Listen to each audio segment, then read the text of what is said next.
bell, hit the drop down beside it, and select all. That way, you know every time we go live on this platform.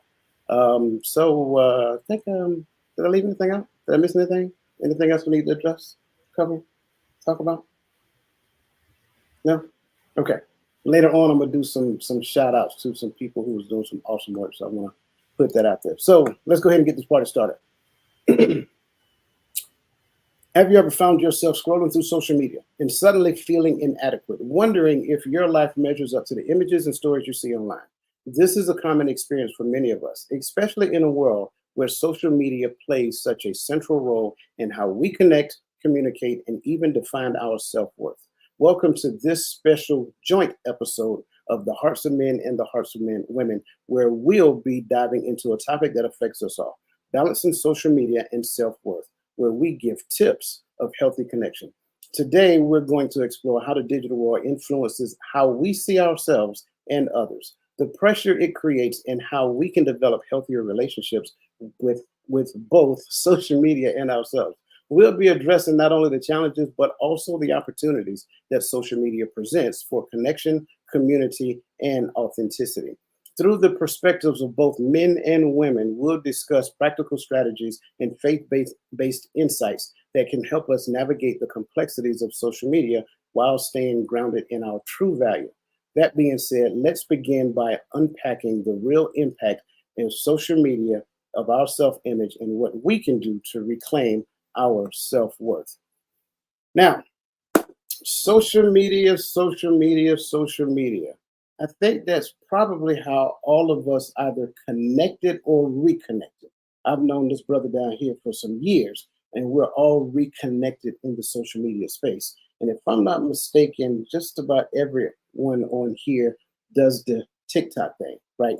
So I kind of want to kick off our conversation by talking about the influence of social media on our self-image.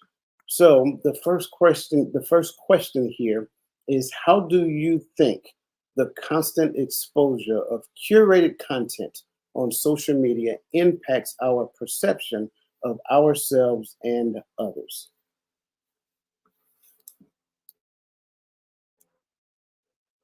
It's the waiting game. I love it. I'll jump out there. I'll jump out there. um, And I'm so disappointed in you. No, I'm joking. Go ahead. I would say that the impact that it has on us is we try to compare ourselves to what is perceived, what we're watching, what we're taking in, and a lot of times that's not genuine or accurate, because people will show you what they want to show you on social media, so you don't get the true authentic person, individual. And you won't, because I think what you call them sometimes, coach, keyboard warriors, or so you have people who will give you this perception that this is who they are, and then we're looking at all these people who have these marvelous lives, and we're like, well, why is not my life like that? And we're comparing ourselves to that. That's what I used to do. So I want to make myself transparent. I no longer do that because now I understand my identity. So I just wanted to add that. I like it. I like it. I think one of the things it can cause in some people is a distorted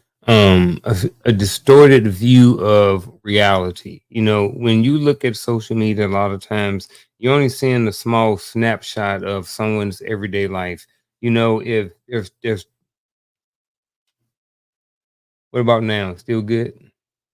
All right. I think that what happens is sometimes that, there's 24 hours in a day, and I'll go to dinner and I'll take a picture of me and my wife eating dinner. And we got nice food out there, we got a drink up there, and they're like, oh man, the Martins, they're living the best life.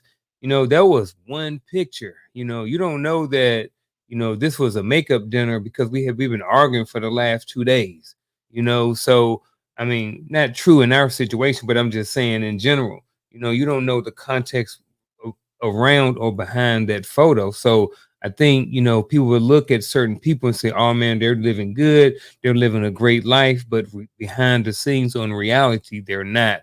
So I think in some people, it can create a distorted reality.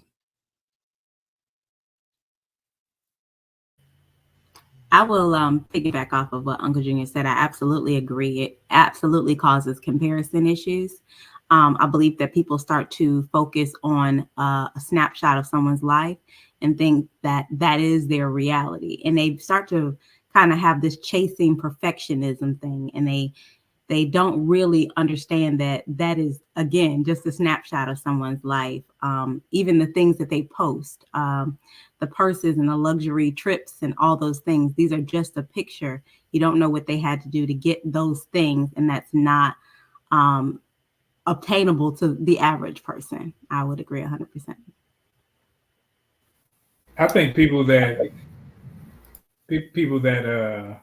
find themselves in this constant exposure to what's going on and then look at it as if it should depict the perfect life are those who are seeking to be whole and seeking in the wrong place, because this is entertainment for the most part for me. I have real relationships with people that I can actually call, and I don't necessarily need to solely have my connections based off of social media outlets. But some people look at it as Jada Pickett on Low Down Dirty Shame. When she seen the guy in real life that she saw on a soap opera, she wanted to fight him because she looked at his character as a real person. And when we look at people, we can take the information without saying, well, I got to take everything that comes along with the person. See, sometimes we just got to sit back and allow people to be people, because people mess up. People have lives. People have issues. And when they're giving you information, just take the information, not necessarily the person's life. Yeah, I was a little hesitant because I'm thinking about curated content, right? I was thinking more in the informational way, but I think about it in the organized informational aspect of it. I'm looking organized.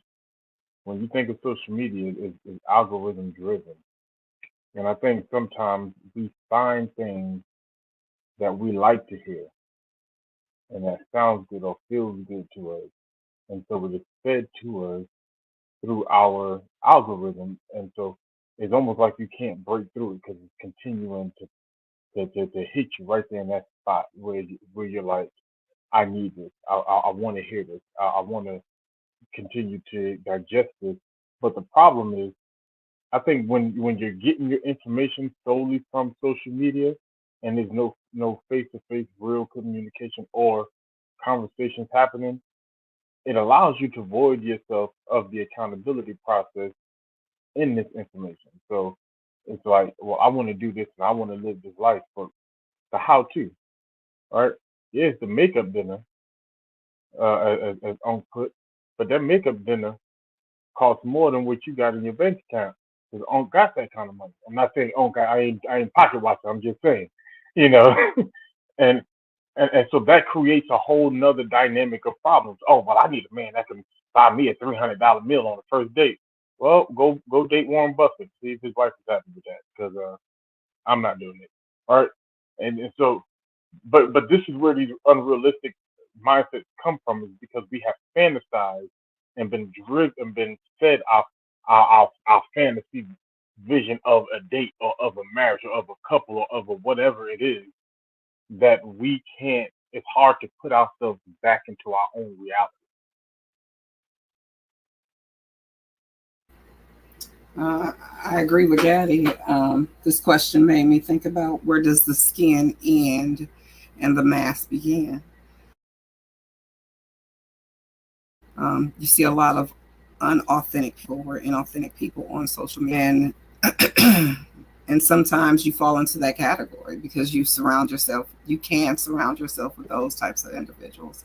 I do agree with the algorithm. If you find yourself in a position where you find good people like you, then it's great, and there's nothing wrong with being on social media and being able to change your perception about yourself and others based on the conversation that's being had. But it seems like the conversations continue to go in a circle and no one ever gets anywhere. on a lot of the social media channels that I've seen. So the false pretenses, not being authentic with yourself and others. I think it's a lot of mask wearing on social media, and we can take that. Sometimes we take that away and we start questioning ourselves about our own worth or our own knowledge about ourselves because we heard some other information that may not be true or may resonate within us, and we focus on that. So I like where everybody is, because it really sounds like everybody, for the most part, is saying that kind of like what Adrian said, it's not real. It's like a misrepresentation of reality. And I agree, but I kind of want to like spin off another question based upon that and everything that everybody is sharing. Like, if it is a misrepresentation of reality, if these people that are on social media, for the most part, obviously we're not saying everybody is not being authentic. We're not necessarily saying that everybody is misrepresenting reality. But if that is the case, what is it like? What is it indicative of? Like, what is it really saying about a person if I feel like I have to come behind a computer and put on some type of facade, some type of misrepresentation of who I really am, just to kind of get likes and all that other stuff? What does it really say about me? It's attention seeking, in my opinion. I need attention. I want attention. I don't feel worthy. So let me pretend. I want to put this mask on and pretend to be this person that I'm not so people will like me. That's what I think. Okay. I mean, I think. I'm sorry. Go ahead. Yeah. all right. I agree with the love doctor, but I also think it's a hustler mentality sometimes, right? And maybe I'm just speaking as a New Yorker, is because I'm not giving you what you need. I'm giving you what you want to hear, what feels good, so you can keep on tapping the like button, and I can keep getting this YouTube check. Or it's not really about being real. Some people on there to try to help, like this community, but some people ain't really trying to help. Some people just they just pimping the algorithm. I know people like to hear this. I'm gonna keep talking about this.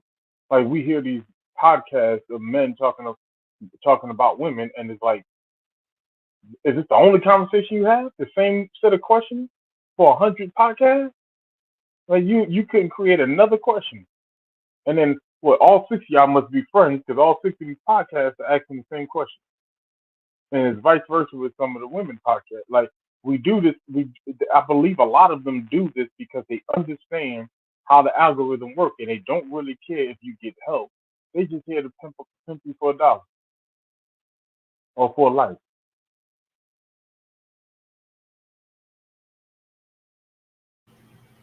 I think some of it can Sorry. be used. Go ahead. I'm sorry. I was going to say that I think people want to appear to have this I have it all together, and I'm an authority, and I'm flawless, so you should listen to me. When they are usually speaking about their opinions when it comes to a lot of the topics that are on social media. And then you have other people who are just out there trying to be the goal. They want to be in the conversation. They want to go viral. They want to do all these things. And that all does tie down to attention. The attention that I get on the things I want you to focus on will take your attention off of the things that I don't want you to focus on, nor do they want to deal with in a social setting. So I would say that a lot of it is just a hiding of their own flaws. Look at me. I know what it is. I don't have any flaws. I am the authority. I think it's many layers. I don't think it's just one or two things. I think that sometimes it can be used for educational purpose. Sometimes it's just so people can trick you into buying things or convince you. I think that sometimes people just want to get some things off of their chest. But it's just like if I go out there and I turn on my television, I got thousands of channels that I can watch. And it's whatever I choose to focus my energy on that gets my attention. So if you're watching and they talking about, I refuse to spread anything that's putting somebody down. I don't care if they're guilty or not. I'm not putting baby oil bottles all across the screen and all that other mess. Now, I may share it in comic relief with you guys or something like that because it's funny. It is. People make dumb decisions and it's funny. But I'm not sharing it for likes so people can, oh man, he shared this, that, and the other, because I know that that's going to push the algorithm. And because sometimes I will share some stuff that's like, should I have shared that? Sometimes I think about it after the fact. I'm like, it's funny to me because I'm a real person, and what old boys say, players mess up too. No, I'm just kidding. But but I think that it's whatever you put your attention to, and if you put your attention to foolishness all of the time, that's what it's like eating candy all the time, eating sweets. You don't add any educational value to anybody else. You just on there for the fun of it. Okay, I was just thinking about the question, that what does it say about you if, Coach, I just want to make sure I'm answering the question correctly. What does it say about you if you can pretend to be something that you're not when you get on social media? Sure. Okay. Sure. Okay. So the same question, yeah. Same. So I like the question. I think that everybody has, pretty much hit on it, and I wanted to add to it as well. That to me there are some good people, but I think that when we're in this social media environment, we have to take our time to get to understand who people are, because we're not with them on a day-to-day basis.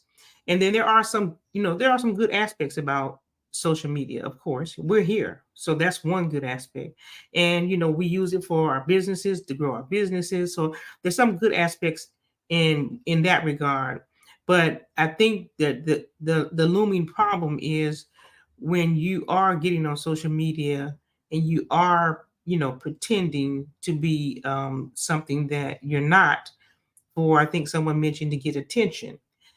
There's also so many other aspects of social media that are beneficial, that are helpful for us, and that we use because this is the environment that we're in today. And so I didn't want to just, I guess, talk about the bad aspect, but there are some uncommon aspects as well that are beneficial to us. But it's up to us, the individuals, to monitor our interaction and how we are buying into what we're seeing online.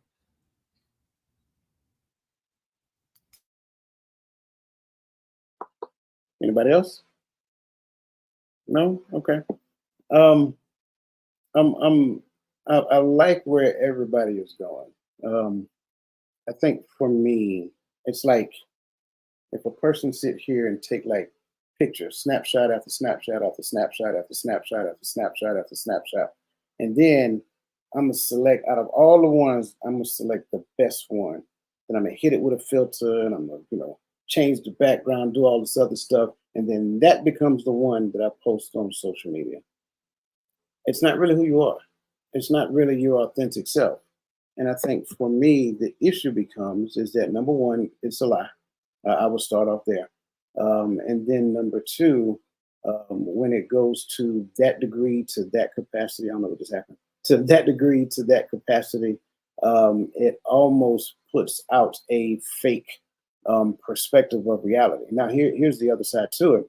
Part of that might be because I myself am already living a lie, whether it is online or not. So I think social media only serves as a medium, and I'm using that word intentionally, as a medium to exacerbate your reality. So if I am unauthentic in reality, trust me, I am going to be grossly unauthentic on social media.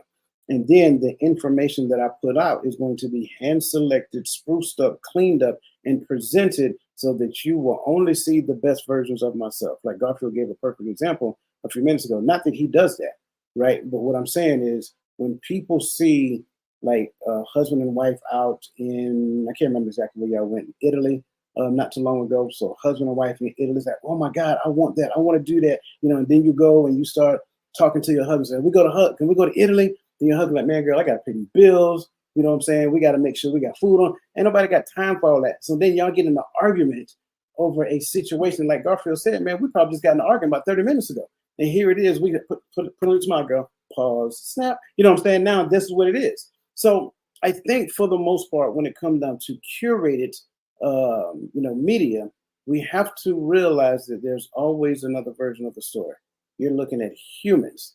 That person's life ain't always great if that's what they're portraying 24/7. Now, am I saying that they should show everything about their life? Absolutely not.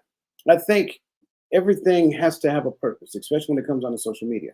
Whatever your purpose is for having a social media account, TikTok, YouTube, whatever that looks like, then you stick to your purpose and you make it about your purpose. You ain't gonna see me doing no TikTok video where we riding down the street in my truck with the sunroof open and the wind blowing in my hair and all kind of stuff like that. No, that's not the purpose of my channel. The purpose of my channels on all of them, is all about education. So what you're going to get is a platform to where I'm spewing education. I might stutter a little bit. I don't care. At the end of the day, it's not about how well I deliver it. It's all about the time and energy that I put into the message. So that's kind of like my thoughts there. Any other responses or thoughts based upon that one? Did I say hair? No? Yeah, I did say hair blowing in the wind. My beard is blowing in the wind. Stop playing. Y'all leave me alone. Any other thoughts before we grab the two comments out of the chats? Y'all being nice tonight. I see that already. Okay. I think Nick D was kind of like right on board when she talked about the word curated. The word curated is key in this question. If you think about it, if you think about what that actually means, it refers to choosing particular things to display, etc. People pick what is the most appealing. Absolutely. And then Adrian said, did social media fantasy come from watching celebrities on stage, magazines, TV, or other platforms? Your thoughts? Depends on how you grew up or how you live. Do you spend a lot of time looking at these reality shows, these TV shows, looking at these magazines, or like if that's how you spend your life, I think it becomes easier to fantasize or to just to lift these famous people up, whoever that person is you like, to such a level that you're striving to be like them, that you start talking like them. Like I hate when I'm talking to somebody and I hear somebody use a comeback I heard when my wife was watching one of them housewives. Like something, don't come to me unless I send you. That's the dumbest thing I ever heard, and it's just annoying. Because I'm like, y'all saying this because some chick off of one of them housewives said the same thing. Right? So you begin to talk like them and act like them. So I think it all depends on how you live your life. You spend too much time on it, eventually, I believe.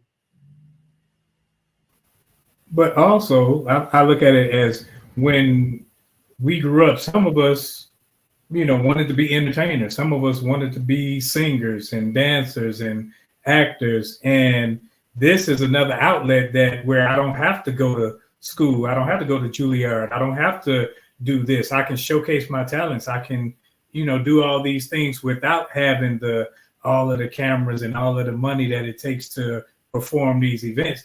I can just get on here and do this, and I can share a little bit of myself, what's going on in my head. So it's not the same for everyone. Everyone may not be on there just trying to push out buffoonery or trying to become the next Lenny Bruce. Sometimes it's just people use it as an outlet as well. I know just from like the 80s, right? So we all grew up watching A Different World, 227. Everybody knows that the 80s sex symbol was Jackée Harry. All those things that we all sat down as a family like to watch. I think just as we've gotten older and how time has transitioned, we just transitioned it from that. Everybody wanted to be the Huxtables, right? Everybody wanted to work in the basement, and have the kids and have the family theatrical, musical performance, all those things. We all kind of grew up looking at that and wanting to emulate that as we developed. and then now you transition it over into modern times, it's the same, but I think it has developed into a bigger monster, because now not only do we dream about those things and we put together a plan to get some of those things, we feel like we should have that. Some of us, not all of us, we feel like we should have that without putting any effort into it. Like, I don't understand how, seeing a celebrity carry a $50,000 purse is hardly realistic to anybody. But for some ladies, it is. And I think that it has distorted some of our dreams versus what we really do believe is reality.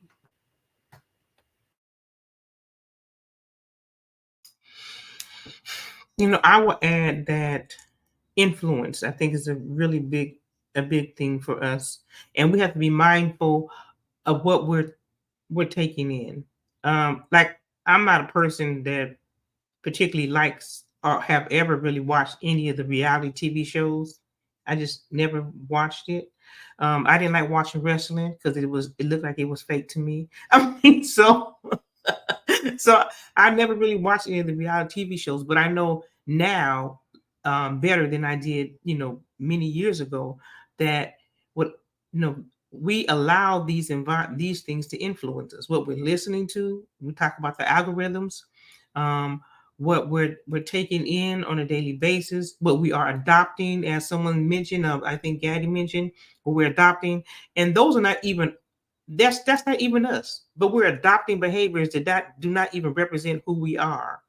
But now we're allowing ourselves to be transformed into the mindset of the world.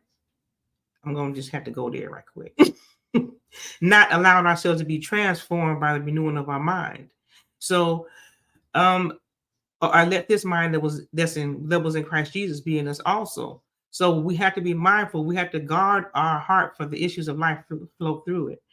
And we have to be mindful of the things that we're taking in, because if not, we're going to be subject to the, I forgot the phrase that Gaddy just used, adopting those phrases and talking like that when it's not even us. So just a thought. Yeah, I agree. I'm sorry. Was anybody else getting ready to go? No. Okay. Yeah, I agree. I think everybody, to some degree, has like their version of potential stardom in the back of their head. Whether I can sing a little bit, hold a note for about a whole 5 seconds, or whatever that looks like. Well, social media gives you the opportunity to either be good at it or be funny at it, one or the other. And then what you'll find is that a lot of people actually have made a lot of money on social media. So when we look at it, like, what was the thing that moved them or allowed them to be brave enough to do these things? Was it watching TV, celebrities, whatever the case may be? I think it's actually seeing other people's success, right? Seeing an average Joe who probably drive a cable truck during the day and come home and record a video and post it online and get 1 million views. I think that is the catalyst behind some people just being brave enough to take a chance on themselves. And so that's where I would go with it. And I'm not taking away from anything that everyone said, because I agree that that is true. Like Roland, want to be Isaac from the Love Boat. I got you. You know what I'm saying? But, because he probably seen, the Whispers with them big old mustaches back in the days and, stuff like that. So I get it. Those are things that we look at and say, why not me? And I commend everybody who actually is brave enough to do that. But I don't think it is all because of like people on TV or stuff of that nature. I think it's the fact that they've seen somebody who looks just like them, whose life mirror them. Like some dude in the trailer home, got a broken down 52 Buick in the backyard, and they out there recording videos and stuff like that. So I think that's the thing. That's the catalyst that gives everybody the opportunity to push forward and try their version of success on social media. Now, previously, we all talked about a version of curated information that kind of reveals either a person being authentic or more unauthentic about who they really are. And I think everybody was hitting a home run as it relates to that. But why do you think that there is so much pressure to present an idealized version of ourselves online?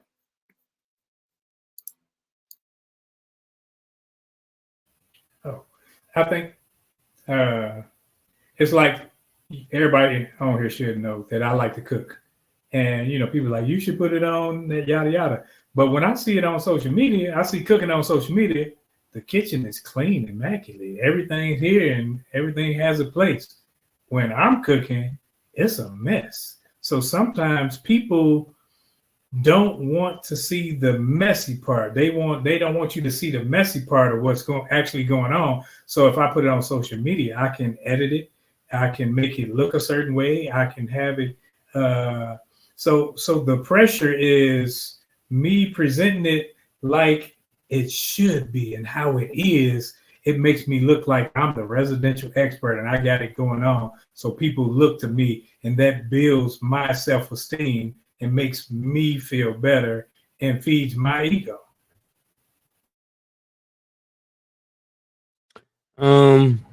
I've been thinking about what everybody else said, and I'm looking at this, and I'm kind of looking at my life over the last couple of months. I'm thinking about myself and how I present or how I represent myself on social media, what I may post.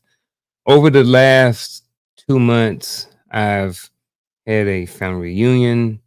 I've traveled to Europe. I've started a new job. I've had a couple of deaths in the family, and I bought a couple of new suits and I bought some new shoes. Right. So all of those things have happened in the course of the last couple of months. I think one thing that I do know I think I posted something about posting myself in a suit, a new suit that I got and some new tennis shoes that I had on. That is who I am. That is just a small representation of who I am. That is my authentic self. When I post, I am being me. I am not trying to be Coach. I am not trying to be Gaddy, who wears suits all the time and blah, blah, blah. I'm not trying to be Coach. I'm not trying to be Ron. I'm not trying to be anybody. I'm just trying to be me. So when I look at social media, and what I would hope the lens that people look at social media through is that they are just, I don't know if everybody's really trying to be somebody else. I think that, like I said, I had so many different things that go on. I'm busy. I'm not posting every single thing that goes on in my life. I do think that there are a bunch of people who do exactly what a lot of you guys said, but I also think that there are some people on there who are just being their authentic self. They just choose what things to post. If I were to post it, oh, hey, well, we have so and so, we have some deaths in the family, like everybody's going to, I'm gonna have 300 different, 3,000 different I'm sorry's, crying faces, prayers. I'm gonna have 3,000 of these, right? I already know that.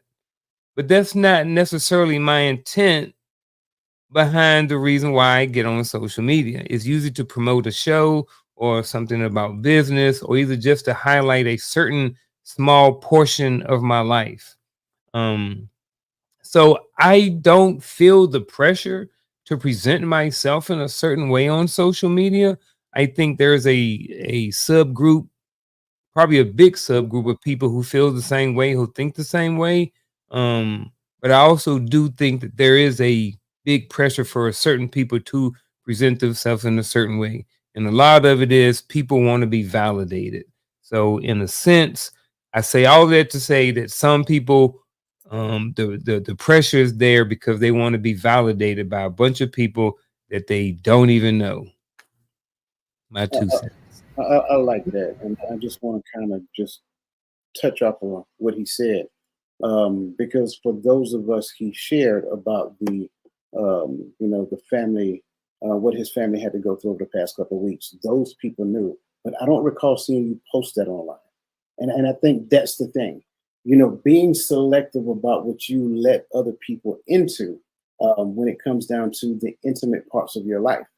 I don't think that's a bad thing. I think that's called maturity. I think when we start sharing everything, oh, I'm in the mall, oh, I'm at the store, oh, I'm doing my hair, oh, I'm getting my beard shaved up, oh, I'm buying a new pair of shoes. Like, that's like, why do you think I care that much? I don't mean no disrespect when I say that, right?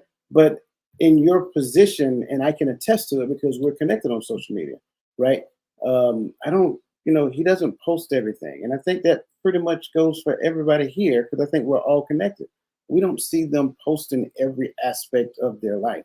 And so I love the fact that you said in most cases, there are some people who are really being their true authentic self, kind of like we talked about previously, but then in some cases, there are others who aren't. And they're showing you everything that's going on because they think their life is a movie reel. So the validation piece, I love the fact that you say that.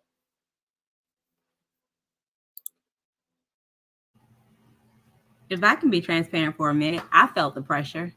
You know, I think most of us here have been married young, and after my marriage ended, my friends that lived out of town would be like, "So what do you got going on? So I don't ever see you on Facebook. I don't ever see you, you know, going out on dates. What's going on?" Like, as if I just went away somewhere and just, you know, disappeared. And for a minute, it took me, you know, it kind of took me back. Like, well, am I doing something wrong? Like, am I supposed to like show you every aspect of my life? And I had to kind of like sit in that for a minute. It was uncomfortable for me to be like, I don't really want to. You know, for me, I did feel the pressure because I had friends in my 20s that now in our mid 40s, they post every meal, every trip, every pair of shoes.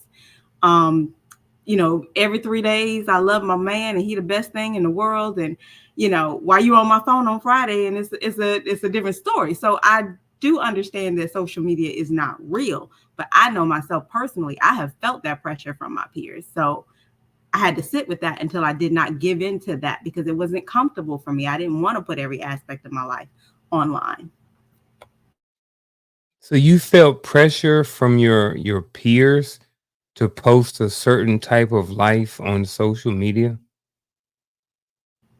I did, honestly. They post everything their kids did. I mean, one of them, you could just tell her she had like, well, not really young kids, but like maybe like preteens. And you could just kind of tell in their face, like they were just sick of the camera and sick of taking pictures.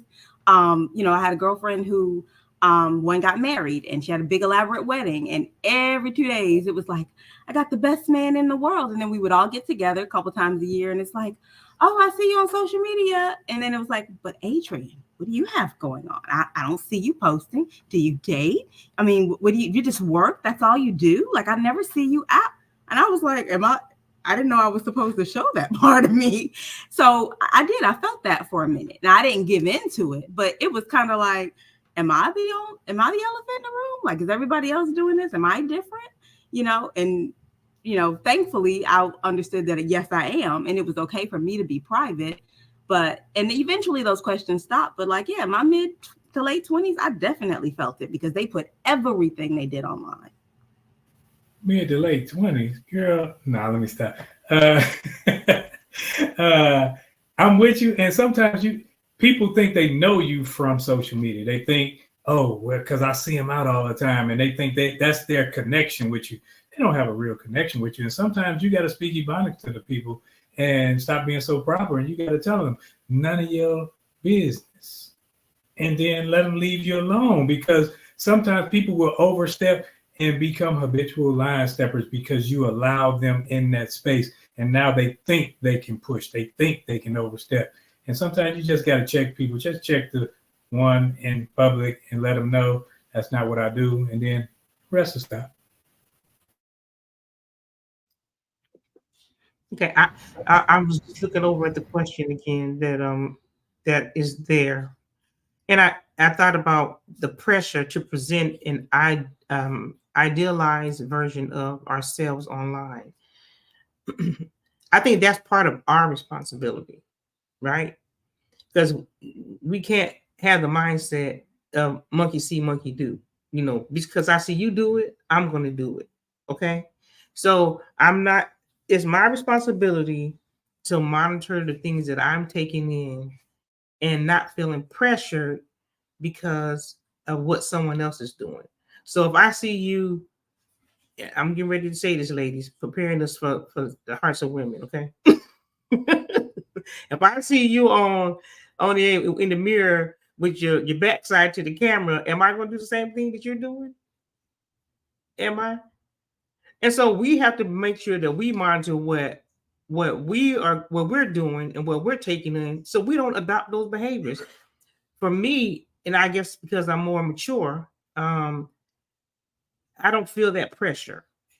I don't think I've ever felt the pressure to conform to what I see someone else doing online. When it comes to business, I can say that's a little bit different because I'm like I be getting ideals and then I'm trying to promote my business. So that's advertisement. So I think it's our responsibility to monitor the things that we're taking in. Again, I guess I maybe repeat myself and saying the same thing, but I do think that's our responsibility. I think that we are so used to living a lie. We grew up Santa Claus and all kinds of things that are not real. And so we present ourselves as an idealized version online because we really do not want to be rejected. We're used to living a lie. And that just sums it up for me. I think that everybody pretty much covered everything else. But that's the only reason that you're going to see all of the fancy things that everyone's doing, or questions being asked to Adrian. Well, aren't you dating? Is it your business? I just don't think everything is meant to be televised. It's not everybody's business what you're doing in your life. And if you show everybody what you're doing, then that just leaves more room for them to criticize, judge, and hate on you anyway. I'm not saying that all people are bad, because definitely they aren't. But I do believe that we have grown up pretending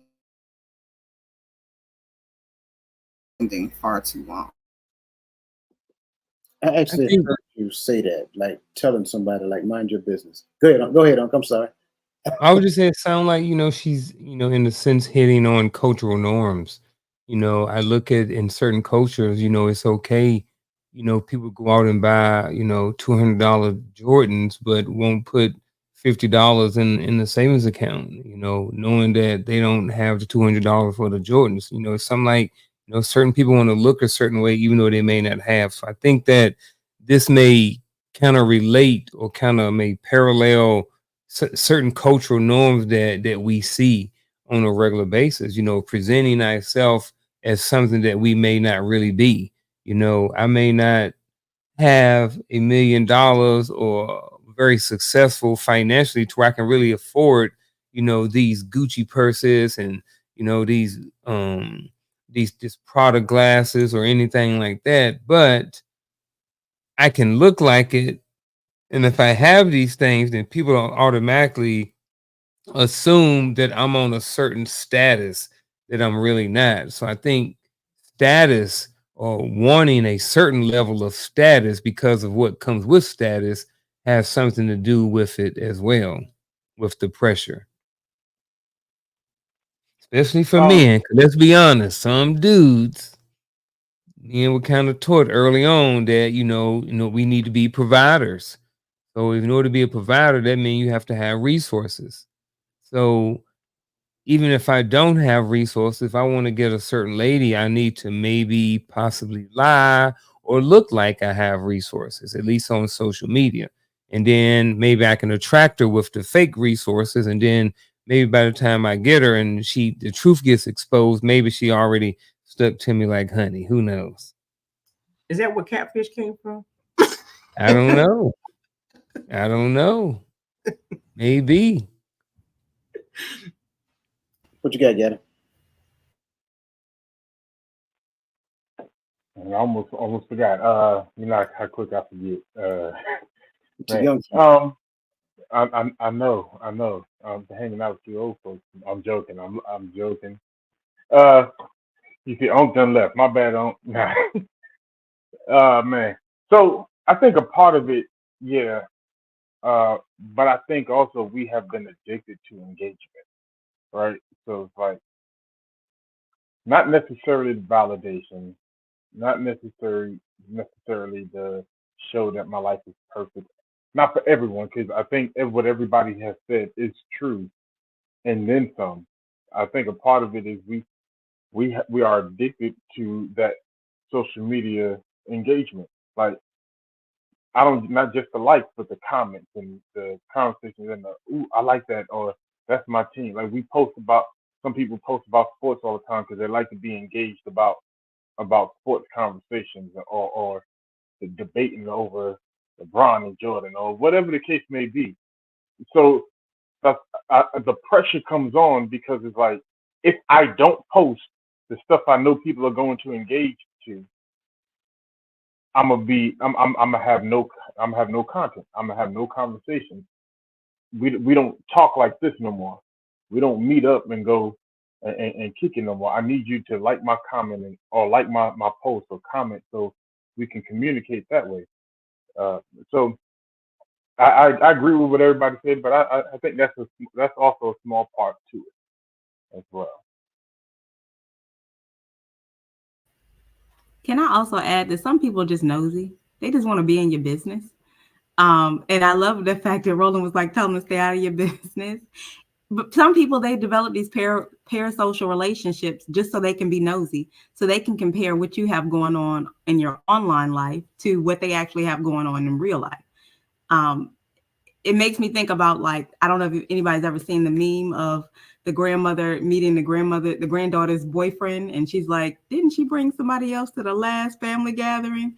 Like, they just really want to be in your business. And I just never was that type of person, but there are so many people, they want to see what you have going on in their parasocial relationship with you so they can compare it to their real life and see if they're measuring up to your perceived perfect life as well. Some people are like me, and I like to see people do dumb stuff. I do. When you doing dumb stuff and I know it's dumb, I'm cracking up. I'm like, look at this fool right here. It's not that I enjoy it, but it's like I'm looking at people make bad decisions and bad choices when they can do other things. And so that's why I use it as entertainment. I don't take it so serious that I'm like, oh, and it ain't making me change anything. Now I take some information that I like, the cooking. If I want to find a recipe or something, especially vegan recipes, I go on social media. I don't use it for the other things though so much. Yes, I'm with you. I think a lot of the comical stuff per se, I think they do it specifically for me. When they made that video, they had me in mind because I'm gonna watch it and I'm gonna laugh a little bit, but at some point I have to understand when I need to cut it off. And that means that at some point my boundaries need to kick in so that I don't get too deep or too indulged into the tomfoolery. So I guess with that being said, like, what signs should we watch for to know when our social media usage is negatively affecting our mental and emotional health? I'll start this one. It's 4 letters and it's an acronym. FOMO, fear of missing out. If you feel like you're going to miss out on something all the time, you can't go to the bathroom for 5 minutes. You have to have your phone. You can't cook. You can't do this. You can't do that for fear that you're going to miss something. You're going to miss someone's post. You're going to miss someone's tweet, someone's something. I think that's a huge sign, because now you're like, I need it. You're constantly thinking about it. So I think to just start this question, I think for one sign that we should watch out for to know whether or not social media usage is negatively affecting our mental and emotional health is the fear of missing out. That is not what I thought you was about to say when you said 4 letters and you started with the F. I promise you. I started. Man. Omo, the other 4-letter word. Start with I thought I was the only one putting on bracing. I was like, Lord. Hey. Had to bring you in real quick. I think this is you being mindful of what your thoughts are. Okay. Like, for instance, I hadn't watched the news or anything for a few years. I just don't watch the news. And I found myself watching it, and I was thinking about it, and I was watching it more and more, and I realized how it was making me feel to watch it. So that wasn't necessarily on social media, but just watching something that's not beneficial for you because it's negative. There was nothing positive about this election cycle, which is what I was watching. Okay. And so I think that you can monitor if you're taking in too much of anything by how you're thinking, what your conversation is. Those are indicators to me that maybe you're taking too much of that in.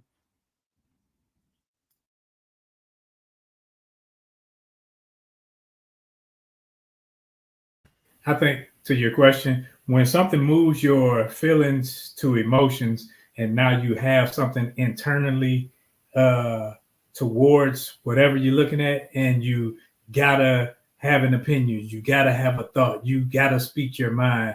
You know, when somebody make me sick, or they this, that, and the other.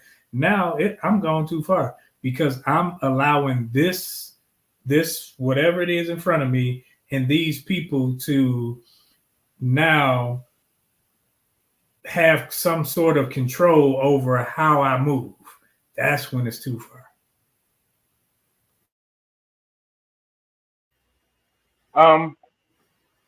How do you know? I think sometimes you find yourself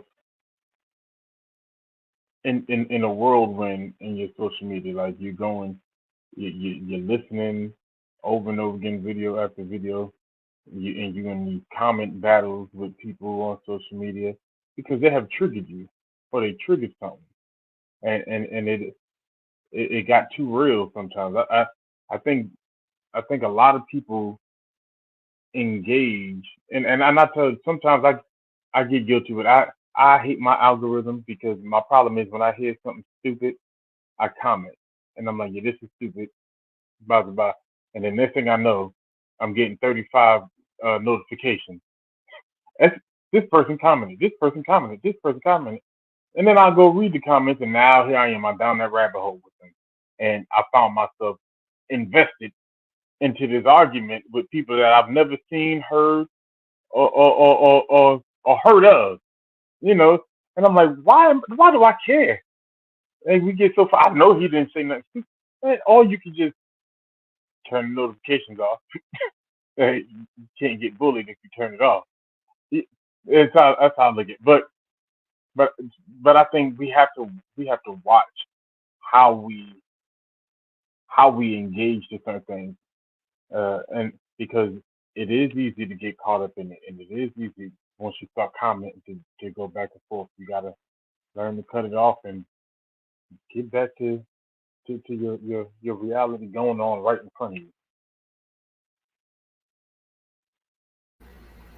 So I had taken a break from social media for about 2 weeks, and I went online last night, and there was this young lady that jumped online and felt like she needed everyone on the panel to help her through her mental and emotional health at that moment. I mean, she just went in, and even when she stopped and other conversations started, she jumped right back into the same conversation. I think when we start seeking out individuals on social media platforms to help us make decisions, or to find solace with people that we don't know, to say that we're right or that we're not right, whatever we're looking for, I think we've gone too far. Yeah, I agree. I kind of look at this as a spectrum.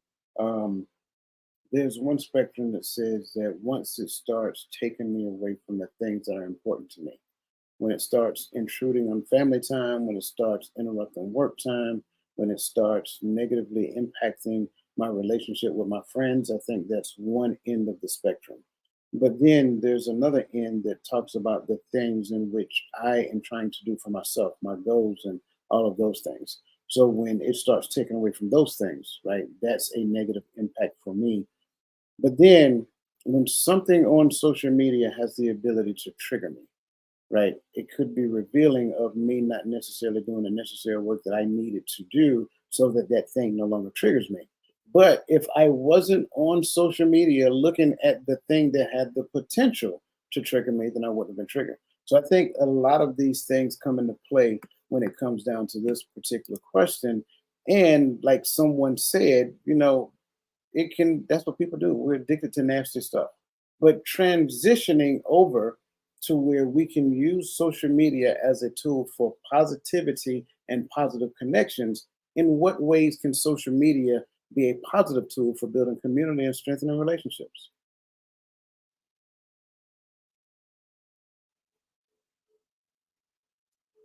I think right now, Go ahead. I think we're experiencing that right now.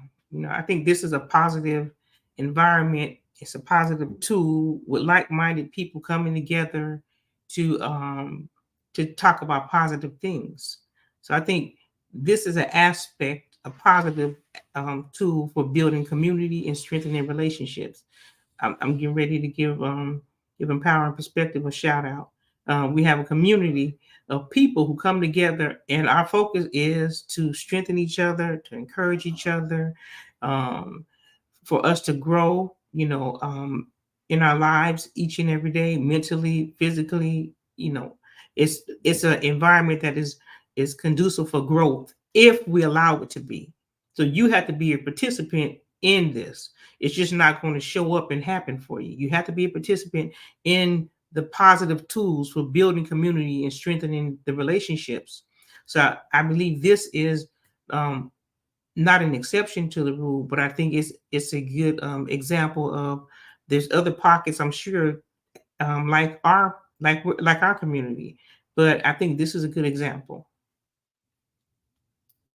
Our family has a group chat, and our family has a Facebook group for just the family. So one thing that it does is when it comes to strengthening relationships, it allows everybody to be connected, and only, in a small private form. So when you have a private group and it's only for the family, we can share, now, someone can post, hey, so and so's birthday is coming up in 2 weeks, where now maybe people can go out and maybe this year this person gets a couple of extra birthday cards or Christmas cards or something like that. So, pictures get shared. Like I just, shared earlier, there's been a lot of different things that we've been experiencing in our family over the last couple of months or so.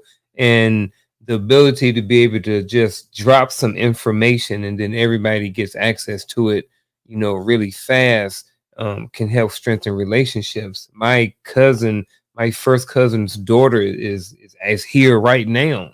You know what I mean? Like I was with her dad for 2 weeks in Europe, and we have been connecting and getting a lot closer. Some of it is just through social media, so social media is can be a great tool. It can be a very positive tool for building community and strengthening relationships.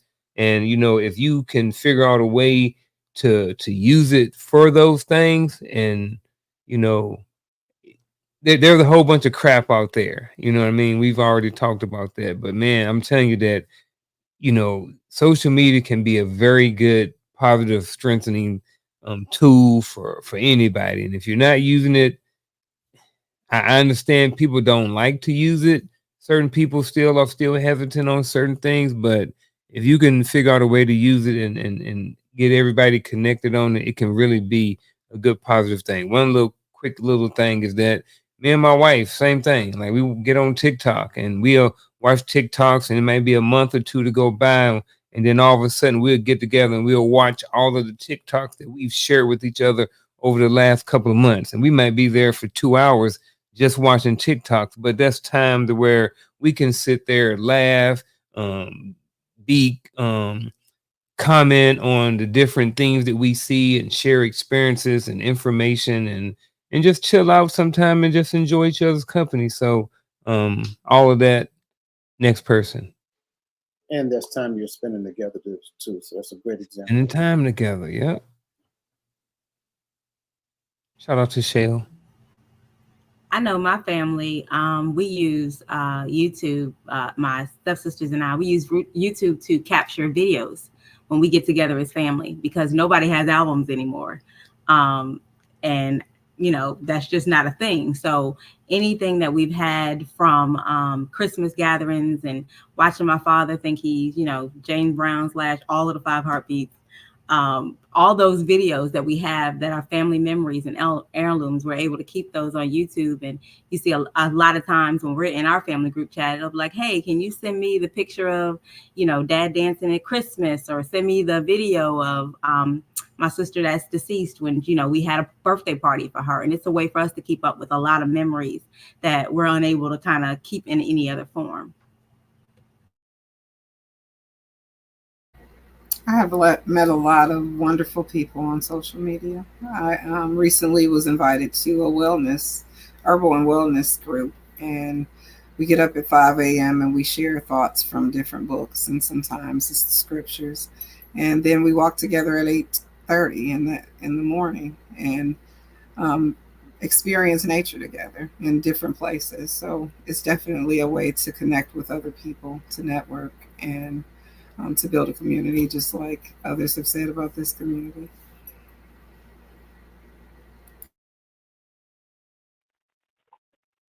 When I first joined Facebook, I think I was in Iraq, in Mosul, and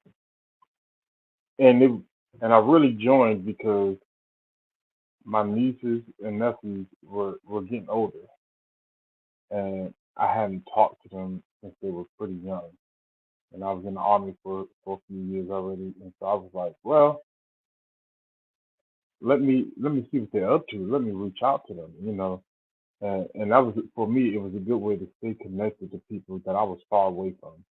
I was in Killeen, Texas, they're in New York, were in New York at the time, and so it was a good tool for me to continue to keep up with what's going on with the family.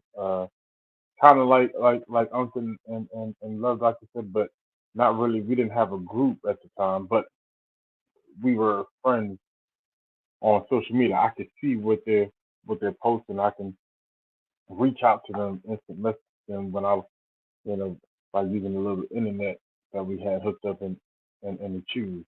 But what I think we have to realize, that everybody kind of pointed out, is that there's a good and there's a bad side to just about every tool that we have and that we use. It's how we use it. And so there are people out there teaching people how to start businesses, how to get grants, how to find grant writers, how to build a business credit so you can apply for loans or business credit. Like, these things exist, and learning how to use the information along your journey while you go reach your goals. Those opportunities are there, endless opportunities on social media and on the internet, but we just still got to be careful with what we allow to deter us while we looking up stuff and we end up on the reel and we stuck now. So. I'm with everybody on here because I have 11 sisters and brothers, and I got a gang of kids, gang of nieces and nephews that's all across the country. So it does allow me to be in their spaces without actually being physically in their spaces. But also, I think when it comes to the social media, we may look at it and see what's projected more. But if you were like, I first got on TikTok because my granddaughter, I seen her dancing in front of my phone. I'm like, what's she doing? She done got on my thing and made a TikTok. So I made one so that I can follow the grandkids and make sure people weren't on there doing unsavory things. So it is a way so that you can find some relaxation time, find something comical, reach out to people. But it also, just like anything else, has its traps where you can find yourself going down rabbit holes of misinformation and just vulgarities and other things that lead you away from the Most High versus closer to. But that's all about the person. The person has to dictate what comes through their devices, because it's on your phone, it's on your computer, it's on your TVs and everything else now. So I think we have to get to the point to where we don't look at it as a negative. We have to filter the negativity that comes through it so we won't have it sitting at our doorstep. Yeah, absolutely. And I agree with everybody. Again, it gives us a way to connect when we're at a distance. We can go and search out specific information that we want that can kind of move us closer to the goals that we're working on, things of that nature. Thank you all for what you said in relation to totalmindsetshift.com. Again, we try to add value. There's some things coming out, that a lot of people are working on that I am thoroughly pleased with what I'm seeing. And I also want to give a plug as well, because last night we participated with our sister, Dr. Lisa Washington, on the Power of Shut Up podcast. And I invite each and every one of you on Thursday nights at 7 p.m. Just look up the Power of Shut Up. Follow her and support her, because she has another teaching platform, and I think everybody enjoyed that as well. So moving on to our final question before we get into our final thoughts, which is a faith-based approach to identity and social media. How can we align our identity with biblical truths rather than letting social media trends or opinions shape how we see ourselves?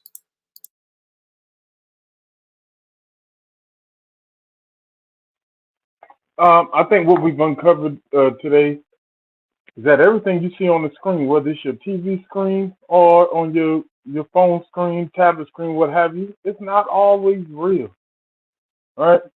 And a lot of times it's not real, right? People are putting on a show for you. People are putting on a facade, whatever the case may be. And so with that said, is when you are concrete and knowing who you are and knowing the God that you serve, knowing his word, understanding his ways, you build yourself on that and you focus on that. And I think another side of it is spend more time in that than you do on social media. And use social media for what it's good for, right? It's good to connect with people and it's good for entertainment. When people are out there talking and saying stuff, it is funny.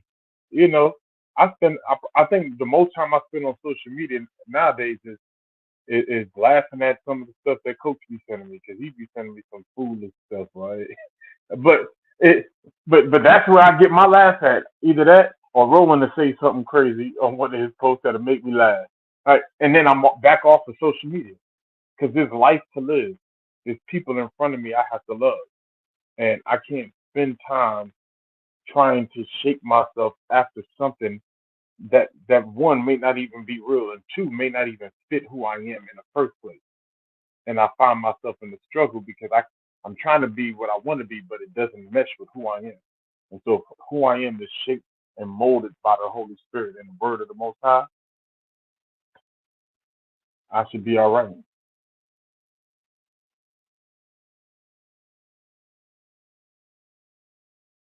I'm gonna jump in. I'm gonna jump in. I really do like this question. How can we? I just stopped at how can we align our identity with biblical truths? I'm gonna stop right there. If we don't know who God is, we can't identify who He is, and we can't identify who He's not. And so, if we don't understand who He is, and our identity, for me, I can say my identity is found in Him, then I can recognize what is not like Him because I've taken the time to get to know Him, and His character, and His principles, and His instructions for me for my life. So once I know that, and it's a part of my identity, that is who I am and who I am representing myself to be, then I can't be, if it be possible, even the very elect will be deceived. I mean, that's not right. That's not up there. But if it be possible, then you will be deceived because you don't have the information that you need to make the conscious choices and decisions that you need to make to identify what is God and what is not. And so I'll stop there. I'll jump in. I think when you make a choice and the decision to spend more time trying to gain a closer walk with him versus trying to see what the next dance is, what the next this is. And that's why you gotta limit yourself. If you go to your phone will tell you where you spend your time.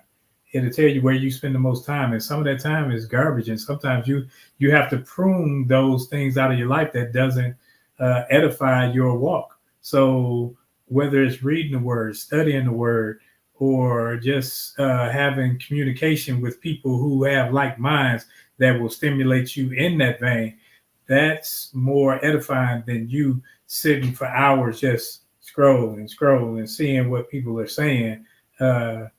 That's my take on that one.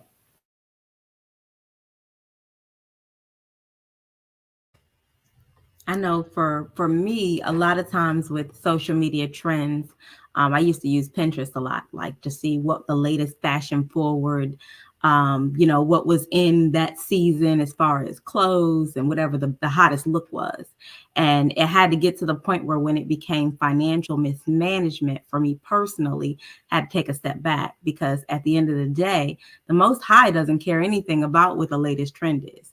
There's not a Vogue magazine. There's not anything in Essence or anything like that I can personally buy to put on that's going to change the internal man. This has become more important to me than what everything on the outside has been. So I had to learn to scale that back. I still want to look good, but I had to put that in perspective that not every trend is for me. And as time goes on and these months and days and roll by and these trends are getting crazier and crazier, most of them aren't for me. So I had to really take an assessment and say, if I am made in his image, a lot of these things that are trendy, that may be popular, that may even be in the stores, I have to leave there because they're not appropriate for me if I'm a representative of him and his kingdom. I think Lisa started off correctly when she paraphrased and talking about what is the truth. Like, first of all, you have to know what the truth is, right? So that's the first part right there. And then after that, and then only then can you either align yourself, or I wrote down the application of whatever the truth is. So once you discover and figure out what the truth is, then you align or use the application of the truth or what you've learned in the Bible. That's how you move. And that's not necessarily like the trends and different things like that. They're trends for a reason. They're temporary. I don't know how many times I've heard people say that, God's word is forever, past, present, and future. It's always going to be there. So those things stand the test of time, not trends and opinions. So focus, first of all, figure out what the truths are, and then apply the truth to your life. Well, Unc said everything. I mean, I don't think I could say it better. Identify those things within yourself and within what you align with the Most High, and you can start looking at social media trends and how those opinions shape you, or how can I put it? Excuse me. Seeing those social media trends and seeing how they don't even apply to your life can lead you to identify, so what really is me? Who am I in the Most High? And I think some of those things can lead us back to identifying ourselves with the biblical truths. Sometimes I would just say this. Sometimes we do see biblical truth on social media and on TikTok and on other platforms. And I think when we do find those things, I think it's okay to look at those things and sometimes look at ourselves and have some accountability and say, am I aligned with some of these biblical principles and truths that I'm hearing on social media? Preach now, preach. Well, I love it. Listen, I'm loving it.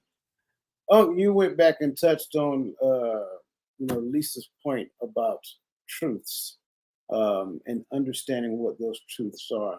I would touch on the aspect of this sentence to this question that talks about alignment, because the alignment is the key. I think a lot of times we can search out the truths, we can quote the truths in proper settings, but we have an issue from the spoken word to the express word because we don't necessarily take the time, energy, and efforts to ensure that the three parts of our being line up with that truth.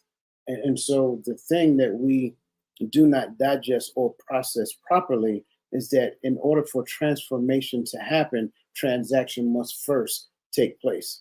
If transaction does not take place first, transformation will never happen. So we're only deceiving myself if we do not do the necessary transaction in order for the door to open to the transformation that we are expecting. So a lot of times we expect transformation, but we didn't do the necessary work that was supposed to take place before the transformation ends up happening. So understanding that alignment principle, understanding the four parts of my expression gets me to the point so that I can actually visually depict, understand, and recognize whether or not the evidence lines up with the truth. The evidence of my behavior in real time with people in time and space according to the truth as I so understand it, understanding that what I now understand will change as I continue to practice over time because I become better acquainted with what his truths are.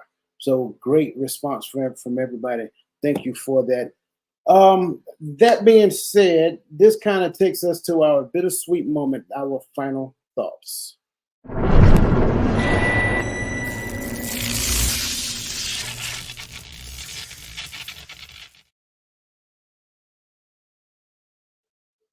You're muted. Thank you. Sorry. I love the social media conversation. A lot of us center a lot of things that we do in life around social media. And it's so important to make sure that we are checking ourselves to make sure the information that we're taking in is beneficial to us and it's not taking us down roadways or avenues that are can be harmful to us, can take us off our path. There's nothing wrong with, making a joke or I'm the queen of memes. That's what my family calls me. Or even celebrating sports and all the things that encompass being a whole human being in this season of life. But what I will say is being mindful of the things that you take in, making sure that it is not taking you off of your purpose, taking you off of your path, or distracting you from the goals that you've set for yourself. And with that, have a good evening. Cool, man. So I love this conversation. I definitely love how we are able to talk in a practical sense and still realize that there is a biblical principle behind what we are saying and what we're teaching, all from our perspective, right? But one of the things I want to hit on that kind of hit me at the end of the last portion. Yes, I'm using this for my alibi. I love y'all. But when it comes to the point of putting ourselves in alignment with the word of the Most High, it is very important that we spend a lot of time in our secret place and in our prayer space and our meditation space with the Most High, and then continuing to have that prayer going on in our heart that He continues to work on us and shape us. Because the reality is, if you keep trying to do it, if you keep relying on yourself, I believe that you will come short every time. But when we allow His sanctification and power to take over our shaping process, over our remaking process, and leave it in His hands, we will be surprised with who we become, right? And we'll be surprised with what He exposes in us in His Word, and then we continue to grow in that. We continue to move forward in that. All right. So that's all I have. Just remember that we are His people, and now we have to.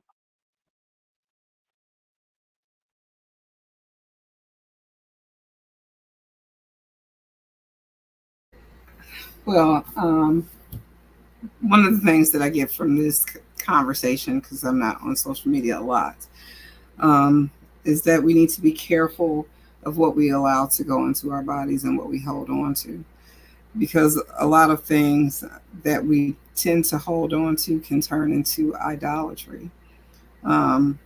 Even though we might not see ourselves as worshiping such, we do. And we can take those and internalize them and end up not really finding our way back to the Most High and aligning with the Word and with the truth. So I just would like for people to really be mindful of the things that we put in our body, because it is our temple and we're supposed to keep it holy. Thank you. I think first and foremost, if you know who you are, you can never lose who you are. So get to know yourself, get to know who your maker is, get to know him in an intimate way, and it'll stop a lot of the foolishness that you allow to go on. You allow to go inside your gates, your eye gates, your ear gates, and so forth and so on. So when you continue to grow in that aspect, knowing who you are, it'll limit those things that take you away from that. So whether it be social media or television or whatever, you won't allow yourself to go down those paths, because social media is just a tool. It can be used for positive or it can be used for negative. And that's what happens. And it puts the onus on you. Yeah, they have algorithms and things that will feed you certain things that will take you away from who you're trying to be. But you have to have the intestinal fortitude to know who you're trying to become, to say, hey, I'm not going down that path anymore. I'm trying to move this route.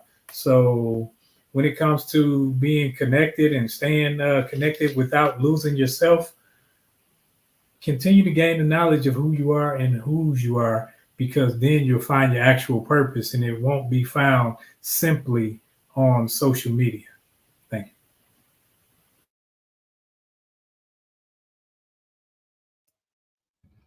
I really did enjoy this conversation. And I think the first thing when I think about this, I think about responsibility. Whose responsibility is it to monitor what you are taking in?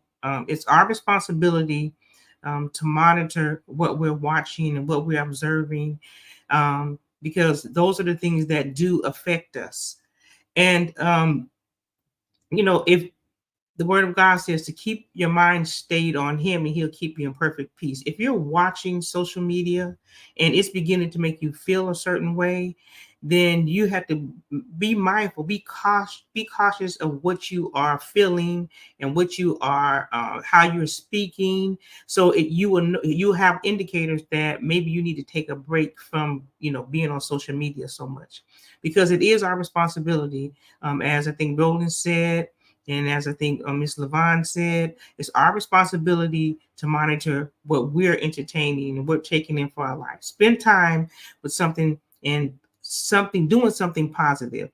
Sometimes, we get so ingratiated with social media that we forget that there's books we can read, there's walks that we can take, as others were talking about. There's things that we can do to help improve our life so we can remain healthy, versus sitting and watching social media for hours. Those are just some suggestions. They're just suggestions.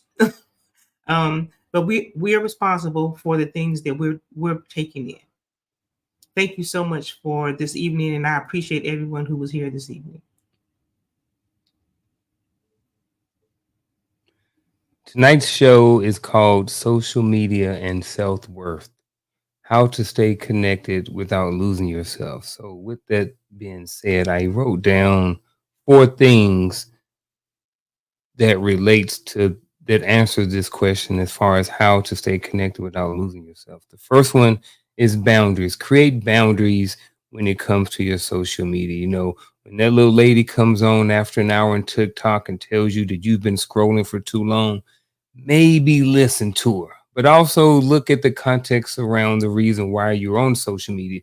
Maybe if you're with your honey and you guys are just spending time on TikTok enjoying yourself, maybe a good idea. But if you were on the bathroom and you've been scrolling for an hour, maybe time to go ahead and get on up. I'm just saying. The next thing is don't compare. How to stay connected without losing yourself. You're not on social media to compare yourself to what coach is doing or what Lisa's doing or what someone else is doing. So don't worry about what they're doing. There's nothing wrong with looking at somebody who may be doing something and you want to get better. I think those things are okay, but not necessarily in the same sense as comparing yourself to where it's rolling out a new car. So now I need to go out there and get me a new car too.